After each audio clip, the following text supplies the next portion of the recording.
Banyak orang yang rajin ibadah, sholat, zikir, tapi ketika ada majelis ilmu dia pergi, tak mau duduk. Tolong Ustaz berikan nasihat tentang pentingnya majelis ilmu dan nasihat untuk kami yang sedang berjuang. Udah itu aja aku sampaikan tiap hari. Pokoknya buat aja, tengok jamaah tabligh. Asal selesai, Assalamualaikum warahmatullahi wabarakatuh. Assalamualaikum warahmatullahi wabarakatuh. Dibukanya kita Fadail A'mal Maulana Zakaria Kandahlawi, Maulana Ilyas. Baca ya, Allah Rasulullah. Ada tak ada di situ? Sendiri dia membacakan hadis itu. Padahal jamaahnya nggak ada jin-jin Islam gitu. Orang sudah sampai pada hakikat, tak dipedulikan lagi manusia. Antum buat aja ya. Selesai, jawab satu pertanyaan. Jika sebagai anak yang kurang diberikan kasih sayang dan selalu salah di mata keluarga, bahkan label seperti dibilang tidak waras sering diucapkan keluarga, bagaimana menyikapinya Pak Ustaz? Seburuk apapun kita akan dianggap baik kalau kita berduit. Sebaik apapun kita dianggap buruk kalau tidak berduit. Pegang prinsip itu. Jadi antum dibilang tak waras, itu kan antum tak berduit. Kalau antum berduit, acara arisan nih, datang antum pakai sandal jepit, baju kaos. Apa kata orang berbisik? Ini tak waras, tak cocok, masa pakai baju? Karena antum tak berduit. Tapi kalau antum kaya berduit, datang antum pakai baju kaos oblong, apa kata mereka? Memang rendah hati. Ya. Jadi kalau idza urifas sabab batalal ajab, kalau tahu hakikat, orang tidak bingung. Sebaik apapun antum tetap jelek karena antum tak berduit. Sejahat apapun antum tetap harum semerbak kalau antum berduit. Paham? Ya kalau sudah paham itu. Jika sebagai anak yang kurang diberikan kasih sayang, selalu salah di mata keluarga, bahkan label seperti dibilang enggak waras, macam mana Pak Ustaz? Ya buktikan bahwa antum bisa. Buktikan. Bagaimana cara membuktikannya? Ya kalau kebetulan antum mau berprestasi di bidang apa? Berprestasi di bidang bisnis, berdagang. Sampai antum beruntung, sampai manusia sekarang perlu pembuktian. Orang sekarang perlu bukti. Ada cerita tentang keris kepala bayan. Burung bayan macam burung serindit. Ikon Riau burung serindit kecil, tapi dia kalau besar burung serindit, kakak tua bayan itu sepupu dua pupu itu masih keluar. Jadi judul ceritanya keris kepala bayan. Kepala keris itu dibentuk macam burung bayan. Nikah laki-laki ini dengan anak orang kaya. Ketika semua menantu kumpul, yang menantu ini ada aja salahnya. Sekarang antum udah tahu sebabnya kenapa dia salah. Tahu kan? Karena tak berduit. Datang cepat salah, datang lambat salah. Datang cepat, nah ini mau makan ini. Datang lambat, ada aja salah. Duduk di tengah salah, duduk di teras salah. Akhirnya dia mau membuktikan bahwa aku bisa. Pergi dia ke pulau, di cangkulnya pulau itu. Zaman dulu belum mengurus BPN, tak urus. Ini cerita zaman dulu. Cangkulnya pulau itu bertanam cabai, tanam timun, tanam terong, tanam, akhirnya kaya. Sesudah kaya, dibuatnya lah keris kepalanya burung bayan dari emas. Wah, sampai berita itu, walaupun tidak update status, sampai berita itu bahwa dia sudah kaya. Diundang makan sama mertua. Diundang makan, dia pun datang. Makan berjambal sudah siap. Oh, kata mertua silakanlah makan. Dicabutnya lah keris kepala bayan tadi, ditonyong-tonyongkannya lah ke piring. Apa kata dia? Bayan, kau lah yang diundang nih bayan. Makanlah bayan. Ini kepala keris. Wah, anglan yang diundang ke bayan. Makanlah. Udah saya posting itu di Instagram beberapa bulan yang lalu tentang cerita keris kepala bayan. Jadi orang-orang yang menghina-hina antum, tunjukkan bahwa antum bisa. Kalau udah paham kaidah, tak usah cari-cari. Tak usah cari-cari, kenapa aku diginikan, kenapa dia begini, kenapa? Kuncinya satu, karena kita susah. Kalau kita susah, salah aja dah kita di mata orang. Hitam kita, salah. Putih kita, salah. Tapi kalau kita berduit, betul aja kita. Hitam kita, hitam-hitam setampuk manggis, walaupun hitam dipandang manis. Ada aja. Maka buktikan bahwa diri Anda bisa. Manusia perlu pembuktian. Tapi di mata ibu kita tak pernah, karena dia memang spesial. Ibu itu memang spesial. Jika sebagai anak yang kurang diberikan kasih sayang dan selalu di mata keluarga, bahkan label seperti dibilang gak waras sering diucapkan, bagaimana menyikapinya Pak Ustaz? Cari pulau, tanam cabai, tanam bawang, tanam tomat, berusaha merantau, berhasil balik, tak berhasil jangan balik. Karena kalau tak berhasil balik lebih parah lagi, lebih dalam lagi.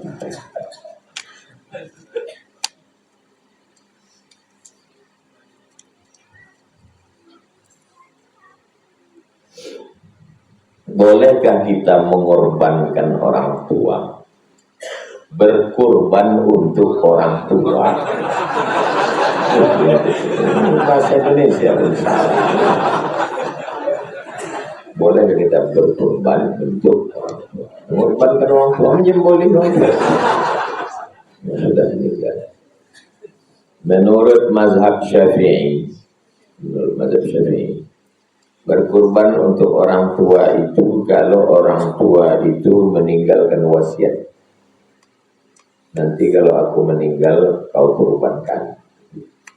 Tapi menurut mazhab Hambali, tidak perlu ada wasiat.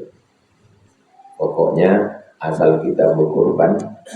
Saya tiap tahun berkorban untuk almarhum ayah saya, itu almarhum masih. Itu yang bisa kita lakukan. Korban.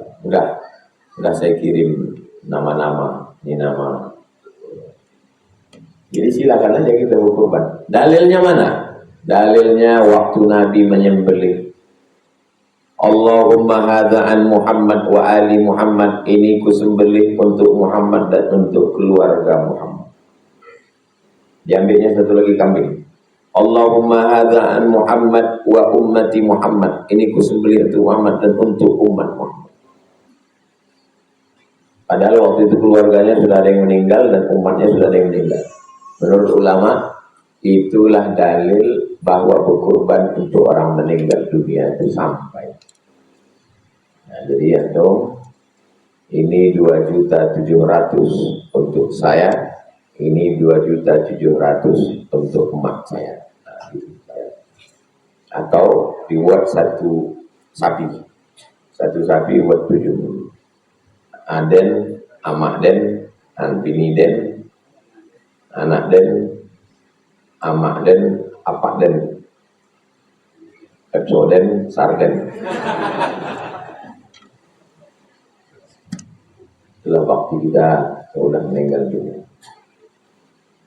Tak bisa menceritakannya, payah mengungkapkannya. Nantilah antum setelah meninggal orang tua antum baru paham cakap saya. Oh, itu rasanya rupanya. Apa hukumnya kami yang bekerja sebagai security keamanan hotel? Kami selalu melihat pasangan yang tidak sah menginap di sana. Sedangkan kami tak punya wewenang untuk melarang mereka check-in.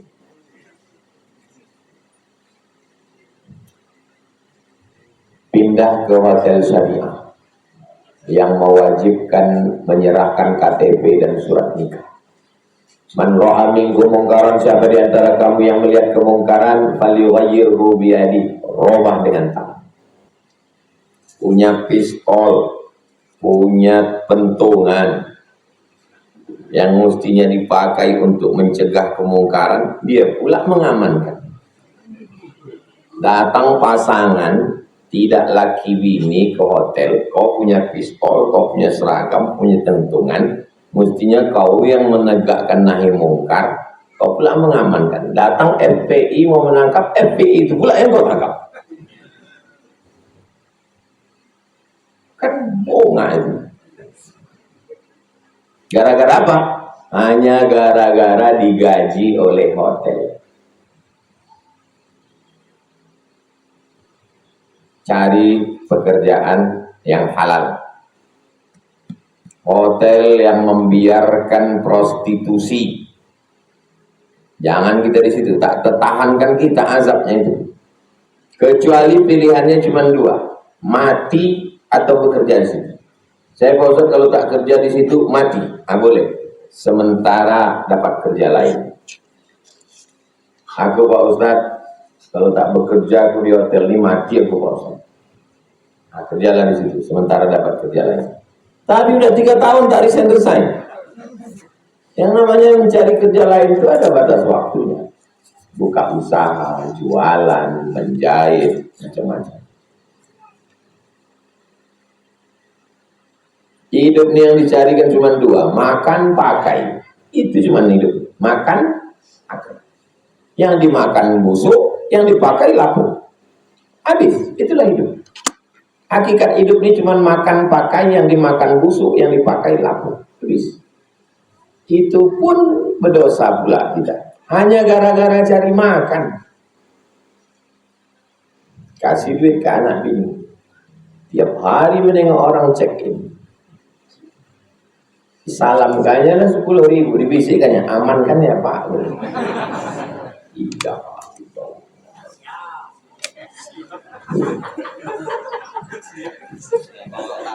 Ya Allah, selamatkanlah umat Nabi Muhammad. Selamatkan anak cucu kami dari bahaya. Hadis tentang memperpendek khutbah dan memperpanjang sholat, apakah suatu keharusan atau hanya sekedar anjuran? Kalau wajib, keras perintahnya wajib. Tidak keras perintahnya sunnah. Antara keras dan tidak keras sunnah muakkad. Memanjangkan ayat dan memendekkan khutbah bukan wajib, sunnah. Jadi kalau ada nanti khotib khutbahnya pendek, saya tidak pernah khutbah lewat dari 20 menit. Baik tertulis ataupun tak tertulis di situ, saya tetap 20 menit dan sampaikan yang penting-penting saja. Ada orang yang tak pernah pengajian, tak pernah hadir Riyadhus Shalihin subuh, seminggu sekali itulah dia mendengarkan khutbah 20 menit. Di situ pula dia tidur. Kapan lagi dia mendengarkan? Maka kalau saya khutbah, saya keraskan suara saya sekeras-kerasnya. Dia sudah orang jangan tidur. Tidak wajib, sunnah. 2, ketika khutbah sudah mulai kita baru datang, apakah kita sholat tahiyatul masjid atau qabliyah Jumat?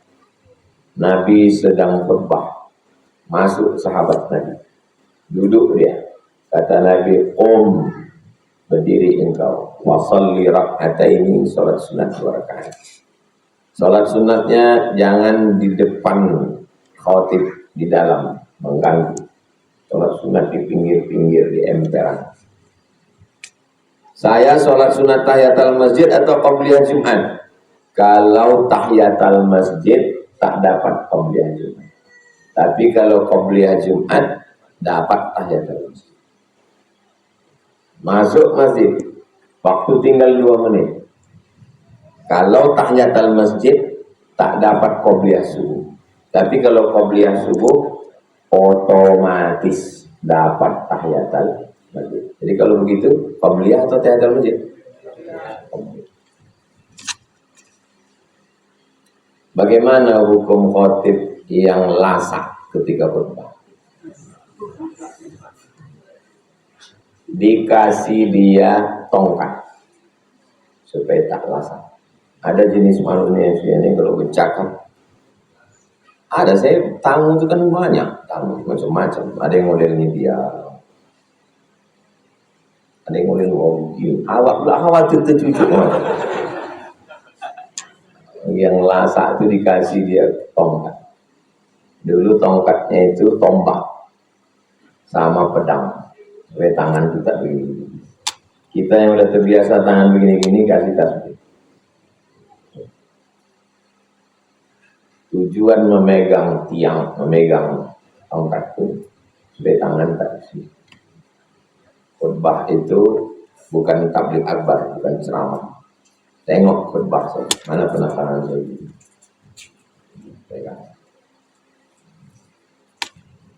Tapi kalau dia bergerak sampai begini-begini tidak sampai batal, tidak haram, hanya sekedar makruh. Perintahnya kuat, wajib. Perintahnya tak kuat, sunat. Larangannya kuat, haram. Larangannya tak kuat, makruh. Tak disuruh, tak dilarang, mubah. 5 hukum taklif. 1, 2, 3, 4, 5. Itu pembahasannya fikih.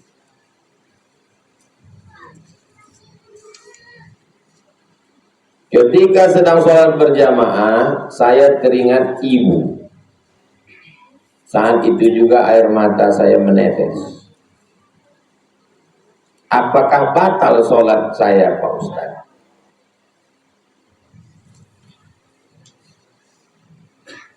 Supaya pikiran kita tidak kemana-mana, bacaan kita itu kita hamsah. Bukan jahar. Kalau jahar itu Bismillahirrahmanirrahim. Kalau hamsah, diagak-agak didengar telinga kita.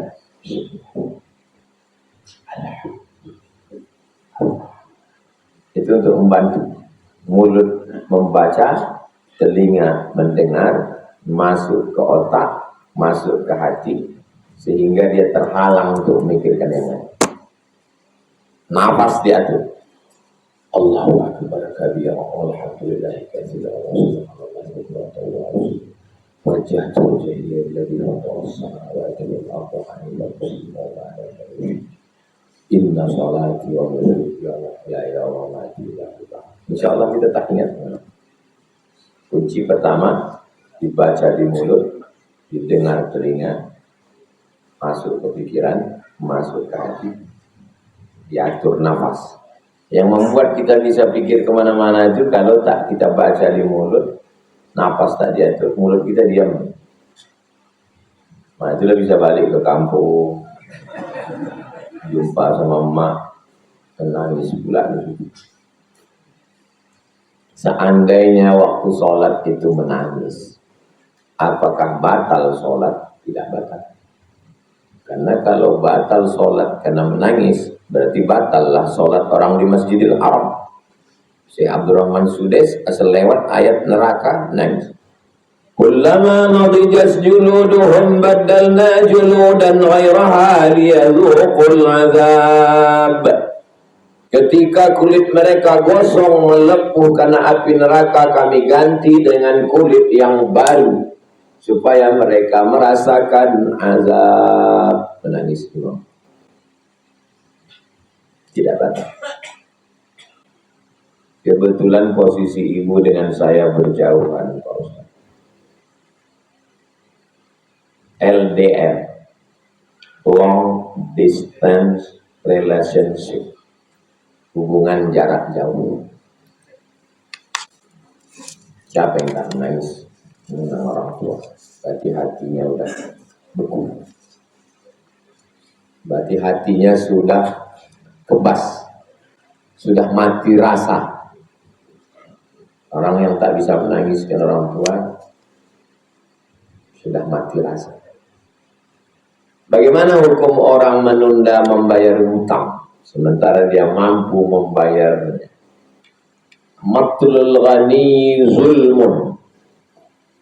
Orang yang ghani mampu tapi menunda perbuatannya zulmun, zalim. Ittaquz zulma, hindari perbuatan zalim, fa inna zulma, karena perbuatan zalim zulumatun, menjadi kegelapan pada hari kiamat. Jangan berzalim. Ya'ti yaumul qiyamati bi sholatin, ada orang yang datang nanti menghadap Allah pada hari kiamat, salatnya banyak, wasyamin, puasanya banyak, wa zakatin, zakatnya banyak, wa hajjin, hajinya banyak. Tapi ternyata qad syatama hadza, dia mencaci maki si fulan, wa qadhafa hadza, menuduh si fulan, wa akala mala hadza, memakan harta si fulan, wa daraba hadza, memukul si fulan, wa safaka dama hadza, menumpahkan darah si fulan. Ukhidat khatayahum, diambil dosa mereka, summa turihat ilaihi, dicampakkan ke dia, summa turiha finnar, dia dicampakkan ke api neraka. Jangan menunda bayar hutang. Bagi yang meminjamkan uang, kalau sudah sampai tanggalnya 1 Juni, wajib dia menagih datang. Kapan kau bayar? Wajib dia menagih. Saya pernah mendengar bahwa seseorang yang menunda membayar hutang tapi dia mampu, maka rezekinya akan terlambat. Rezekinya akan terhambat. Dzalika bi anna Allah lam yakum mughayyiran ni'matan an'amaha 'ala qaumin hatta yughayyiru ma bi anfusihim. Allah merubah nikmat yang sudah ditetapkannya. Kata Allah, ini sebenarnya untuk kau, tapi karena kau zalim, kurang. Itu makna tafsir dzalika bi anna Allah lam yakum mughayyiran ni'matan an'amaha 'ala qaum. Ini sebetulnya untuk kau, tapi karena kau zalim, kurang. Itu tetangga saya itu Pak Ustadz, kaya dia, mobilnya mewah, rumahnya besar, duitnya banyak, padahal dia zalim, aniaya, tak pernah ke masjid, tak pernah pengajian, tak pernah dekat dengan ulama. Itu bukan rezeki, itu istidraj. Kok gitu, saya mau istidraj aja lah Pak Ustaz. Memang payah lah hidup sekarang. Istidraj itu azab. Ya saya mau azab aja Pak Ustaz. Kau ini lah azab yang dikirim Allah untuk mengazab aku. Jadi bilang itu azab. Azab itu sama-sama mobil, mereknya sama, tokonya sama, tapi bisa mobil itu jadi azab, bisa jadi nikmat. Dibawa pengajian, itu nikmat. Mobilnya sama, waktu parkir di Limbo Panjang nih nikmat, pas parkir di depan diskotik azab. Maka jangan parkir depan diskotik. Saya dulu ada jadwal pengajian di samping Mall SK. Karena saya tak mempedulikan parkir, saya parkir aja, datang tukang parkir. Ustaz, mana kuncinya? Saya geser. Kenapa? Saya bilang, ini karaoke Pak Ustaz. Terus kenapa? Saya bilang, iya mobil Ustaz parkir sini ditengok orang, tak sampai akal saya ke situ. Dia menjaga saya. Betul juga, kau pindahlah, saya bilang. Tempat tak dipindah, jadi foto orang. Ustaz lagi karaoke.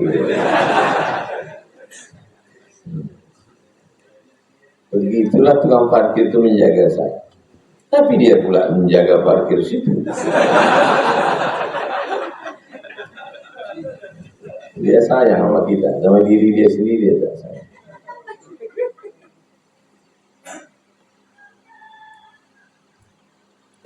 Di tempat kami sedang berjuang menghidupkan majelis ilmu. Tujuan kita ngaji Riyadhus Shalihin ini supaya nanti adik-adik mahasiswa pulang ke kampung menghidupkan majelis ilmu dengan ngaji Riyadhus Shalihin. Lupa penjelasannya, buka balik video yang nomor berapa. dapat insya Allah, ada semua dijamin. Nanti pas hatam kita ijazahkan, ngajar di kampung, di kantor, jadi kepala dinas, jadi kepala kantor, jadi bupati, jadi wali kota, jadi camat, jadi kades, balik nanti ngaji balik, buka majelis, namanya majelis Riyadhus Shalihin, insya Allah, amin. Kami melihat masih banyak orang yang tak peduli dan tak merasa penting untuk hadir dalam majelis ilmu. Rupanya kalian pikir diri mau di jalan Kamboja ini merasa penting orang dengan ngaji ini. Kok merasa penting, mereka tak sebanyak ini kita. Terus saya merasa penting dengan mereka rupanya. Tidak. Kalau model saya ini Ustaz merajuk lah ya, udah lama berhenti pengajian. Kalau model lah saya ini Ustaz merajuk, udah lama berhenti. Saya tak peduli. Mau hujan, mau ada, mau tidak, saya ngaji terus. Kenapa Ustaz tak peduli? Karena mati pun aku bukan peduli. Rupanya kalau aku mati ditanya Allah Ta'ala, mereka menolong. Enggak. Yang ku bawa, aku kalau mati sama Allah, amal pun yang ku bawa. Untuk apa aku pikirkan mereka? Semalam datang tukang kusuk ke rumah, mengusuk beberapa jamaah. Pak, Bapak kan udah puluhan tahun mengusuk orang. Iya. Kolesterol, diabetes, gula darah, jantung koroner, kesumbat jantung, kesumbat. Apa sebetulnya penyebabnya, Pak? Dia supaya saya hindari makan. Nggak ada, Ustaz, cie saja. Apa itu? Pikiran. Siapa yang banyak pikiran? Nggak ada yang lain. Nggak, Ustaz. Pikiran. Pikiran itu membuat naik darah tinggi, kolesterol, jantung. Pikir. Apa dipikirkan? Kalau saya pikirkan kenapa orang tidak datang ya? Kenapa? Oh, udah lama saya kolesterol. Apa dipikirkan itu? Yang penting kita buat aja, buat pengajian. Datang alhamdulillah, tak datang kamera menyala. Upload. Tonton orang alhamdulillah, tak ditonton tak kapan dibukakan Allah pintu hidayah. Banyak orang yang rajin ibadah, sholat, zikir. Tapi ketika ada majelis ilmu, dia pergi, tak mau duduk. Tolong Ustaz berikan nasihat tentang pentingnya majelis ilmu dan nasihat untuk kami yang sedang berjuang. Udah itu aja gue sampaikan tiap hari. Pokoknya buat aja. Tengok jamaah tabligh. Asal selesai, Assalamualaikum warahmatullahi wabarakatuh. Assalamualaikum warahmatullahi wabarakatuh. Dibukanya kita Fadail A'mal. Maulana Zakaria Kandahlawi, Maulana Ilyas. Baca Allah Rasulullah. Ada tak ada di situ? Sendiri dia membacakan hadis itu. Padahal jamaahnya enggak ada jin-jin Islam gitu. Orang sudah sampai pada hakikat tak dipedulikan yang dari manusia. Antum buat aja mereka. Selesai buat mereka. Walaupun satu hadis. Beramal karena manusia itu letih. Beramal karena manusia itu lelah. Mudah-mudahan kita lillah. Sholat zuhur ketiduran. Sadar waktunya asar. Sholat yang mana yang dulu saya laksanakan? Qadha dulu atau sholat asar? Tidak wajib sholat asar. Bangun asar kan? Tak wajib sholat asar. Karena sudah kafir. Menurut mazhab Hambali. Menurut mazhab Hambali, orang yang meninggalkan sholat kafir. Jadi kalau bangun di asar, aku sholat apa ya? Kau tak wajib lagi sholat. Karena kau udah kafir. Udah lock up. Menurut mazhab Hambali. Menurut mazhab Syafi'i, dia fasik, belum kafir, fasik. Maka dia sholat asar. Habis itu dia sholat qadha. Tapi jangan gara-gara ini kalian qadha. Istiqomah. Bisa pula ketiduran sampai tak sembahyang. Tak ada rupanya jam yang bisa menyipak, meninju, menyundul. Jangan sampai tak sembahyang. Sembahyang itulah cuma menolong kita. Bini tinggal, anak tinggal, duit tinggal, kerja tinggal, semua tinggal. Yang menolong cuma sembahyang. Sembahyang itu pula ditinggalkan. La ilaha illallah Muhammad Rasulullah. Bagaimana hukumnya istri ikhlas tidak diberi nafkah karena memiliki penghasilan sendiri?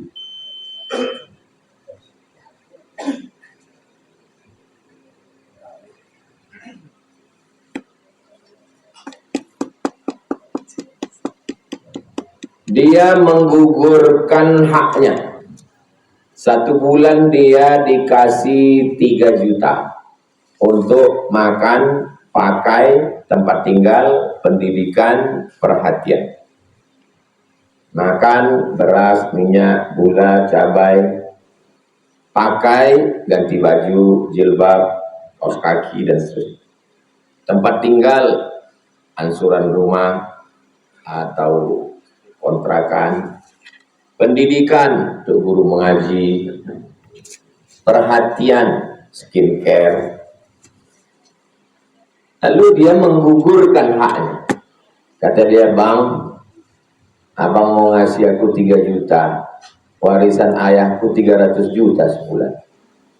Jadi yang 3 juta itu untuk simpan abang lah, untuk modal-modal, mana tahu nanti kapan abang ku campakkan. Nah, tengoknya lama-lama muak juga. Maka dia sedang menggugurkan hak dia. Apa hukum kita menggugurkan hak? Maka terhitung sebagai sedekah. Dia 3 juta itu sebetulnya bagusnya diambil dulu. Diambil. Udah aku ambil ya bang ya, ini punya aku ya. Habis itu baru dikasihnya. Ini aku bayarkan ke abang sebagai zakat. Aku kan dapat 3, aku kan sebulan dari kebun sawit ayahku 300 juta. 100 juta itu kan zakatnya 2,5 juta. Nah, jadi zakat aku 7,5 juta. Nah, jadi ini untuk abang 3 juta, ini ku tambah lagi 4,5 juta. 7,5 juta zakat. Boleh suami, boleh istri berzakat ke suami. Kalau suaminya masuk 8 asma. Bisa saja terjadi. Zaman sekarang, suami kena PHK, istri punya laundry, punya kuliner, punya usaha, maju. Dulu waktu istrinya buka usaha, dia tak mau nolong. Padahal kalau mau, mereka kan bisa kerjasama, bagi hasil, mudharabah, dia tak mau. Pas berhasil, ya jadi asnaf tuh.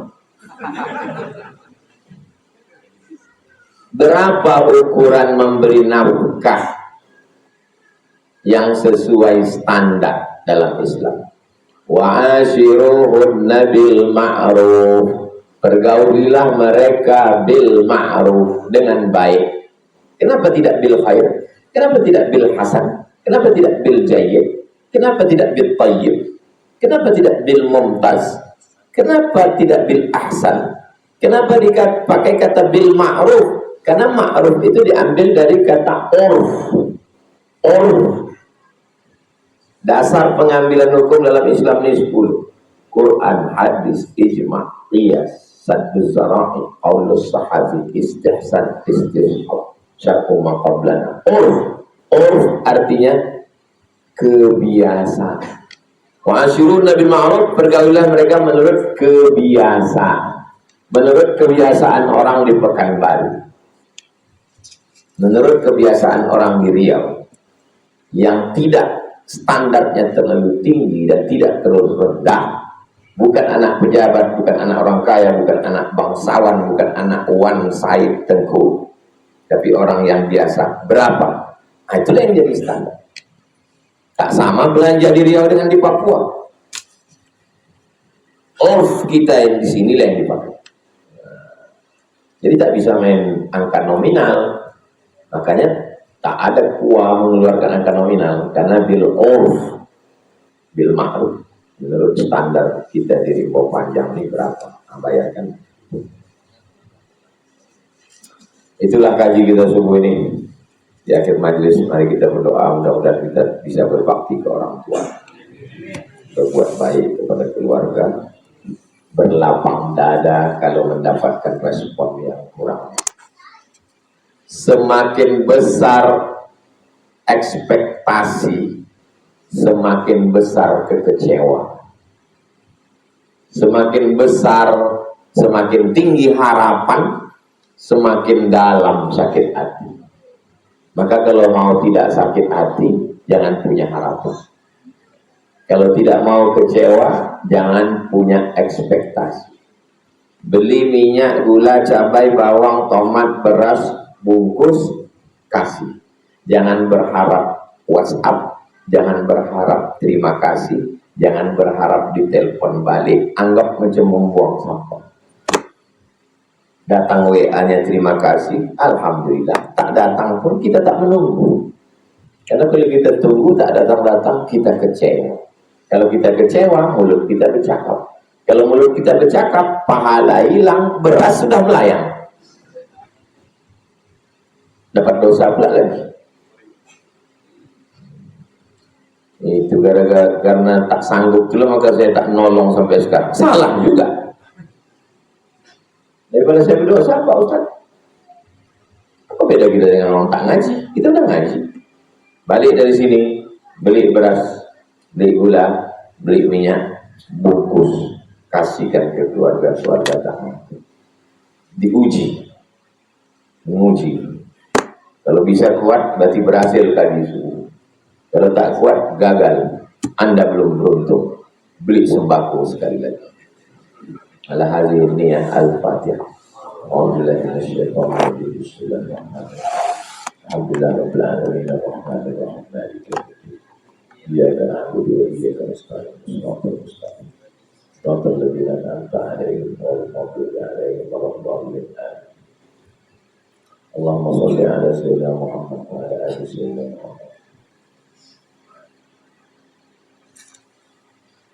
Allahumma salli ala sayyidina Muhammad wa ala ali sayyidina Muhammadin salatan tunjina biha jami'il ahwali wal afat wa taqdilana biha jami'al hajat tutahhiruna biha jami'is sayyi'at tarfa'una biha 'indaka 'ala darajat tuballighuna biha aqsal ghayat min jami'il khairat fil hayati wa ba'dil mamat innaka sami'un qaribun mujibud da'wat ya hajat Baghfir lana dzunubana wa liwalidayna warhamhuma kama rabbayana shaghira.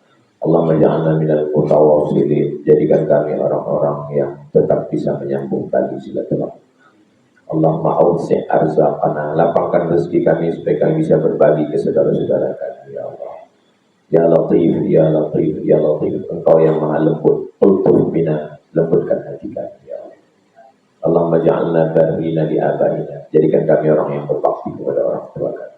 Waj'al abna'ana wa banatina barrina lana, jadikan anak-anak cucu kami berbakti pula kepada kami ya Allah. Allahumma kama jama'atana fi hadzal makanil mubarak wa jama'ana ma'al habibil mustafa fi jannatikal ula. Sebagaimana Kau kumpulkan kami subuh ini, kumpulkan kami di surga bersama Nabi Muhammad sallallahu alaihi wasallam. Allahumma khtim lana bi husnil khatimah wa la takhtim alaina bi su'il khatimah. Rabbana atina fid dunya hasanah وفي الآخرة حسنة وقنا عذاب النار وصلى الله على سيدنا محمد وعلى آله وصحبه وسلم والحمد لله رب العالمين. تقبل الله منكم